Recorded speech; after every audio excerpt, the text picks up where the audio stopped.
जी ने बोल दी है, नवीन जी ने, हम फिर के साथ हैं जैसे जैसे। तो अभी क्या है कि हमें अब माननीय सुप्रीम कोर्ट से एक मौका मिला है कि हम अपने बच्चों को जो पढ़ा रहे हो ना, अपने बच्चों को तुम लोग हैं 10वीं 12वीं पढ़ा रहे हो ना, BA करवा रहे हो ना।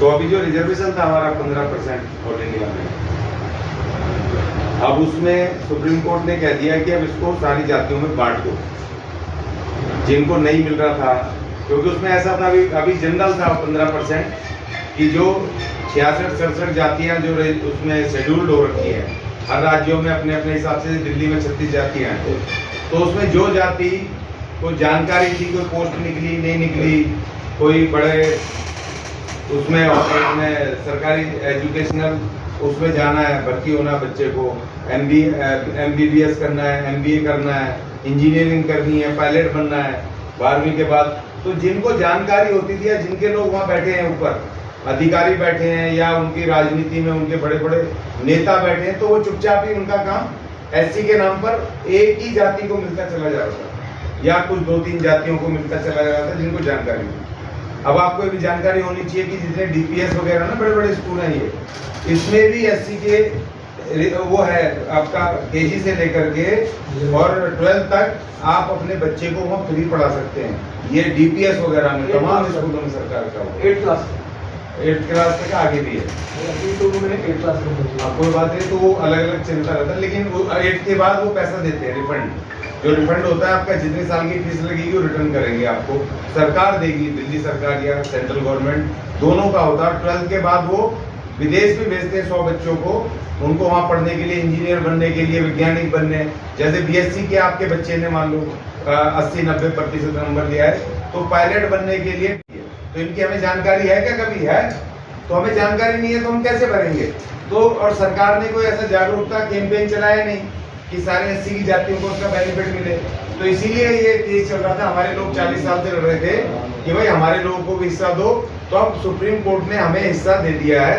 तो अब हमारे बच्चे भी 10वीं पास भी, SSC सुना ना, स्टाफ सिलेक्शन कमीशन, उसमें 10वीं और 12वीं के हर साल वो होते हैं, एग्जाम होते हैं, तो उसमें आपके उससे लेके ASI से लेकर के बैंकिंग सर्विसेज में और आपके तमाम पुलिस में, हर जगह आपके बच्चे भर के जाएंगे, हमारे 10वीं 12वीं भी, BA पास भी, उससे आगे भी, तो IAS बनेंगे, IPS बनेंगे, कलेक्टर बनेंगे, SSP बनेंगे।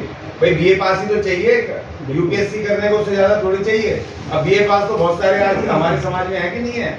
तो इसीलिए हमने 29 तारीख को कार्यक्रम रखा है, यहीं पे आपके ITO पे राजा राम मोहन राय ये हॉल है, यहीं कोने पे, राउज एवेन्यू पे कोने पर। तो आप अपने बच्चों को लेकर के आओगे, क्योंकि हमने सरकार को मैसेज देना है कि भाई देखो हमारे समाज में भी पढ़े लिखे बच्चे हैं, 10वीं 12वीं BA करे हुए, तो हम अपने उन माँ बाप को भी सम्मानित करेंगे जो सफाई कर्मचारी अपने होते हुए भी अपने बच्चों को पढ़ा रहे हैं, आगे बढ़ा रहे हैं, वो भी उनको अच्छा पोस्ट देखना चाहते हैं, पढ़ा लिखा देखना चाहते हैं। भाई हर कोई माँ बाप अपने बच्चे को सफाई कर्मचारी नहीं बनाना चाहता ना। भाई बनाना चाहते हो क्या? नहीं बनाना चाहते ना। हम तो मजबूरी कर रहे हैं क्योंकि हमें कोई मौका नहीं मिला। तो इसीलिए हमने 29 तारीख को 1 बजे से कार्यक्रम रखा मुकेश जी। तो वहाँ अपनी पूरी टीम के साथ, अपने बच्चों के साथ यहाँ बिल्कुल पैदल चल के मैं आया हूँ वहाँ से, तो बिल्कुल पैदल डिस्टेंस है। तो ये 29 तारीख को आधा दिन आपने अपने आप के लिए देना, अपने बच्चों को देना। वाल्मीकि समाज का शिक्षा, स्पोर्ट्स और कल्चर के ऊपर एक महाकुंभ हो रहा है, तमाम लोग आ रहे हैं, पढ़े लिखे हमारे टीचर आ रहे हैं और बहुत सारे लोग आ रहे हैं, तो आप उसमें आइए। मैं तो सिर्फ इतना कहूँगा, और जो कानूनी आपको कोई ज़रूरत है, जो एरियर वगैरह नहीं मिल रहा, कुछ नहीं मिल रहा, उसके लिए मैं बैठा हूँ। ये जो केस देते हैं उसको लगा देते हैं, या जो पैसे आपके जो क्या कहते हैं उसको 10th फेल, मैट्रिक फेल, जिनके पैसे हैं 2-2, 3-3 लाख रुपए, 50-60 हज़ार रुपये मिलते हैं, 7th पे कमीशन के पैसे बाकी हैं और बहुत सारे पैसे बाकी हैं। अभी मैंने राउज एवेन्यू कोर्ट से मैंने अभी ऑर्डर लिए हैं 2 कर्मचारियों के, 2.5-3 बेनिफिट मिल सकता है। बाकी तो परमानेंट की सब करवाई दी है इन्होंने।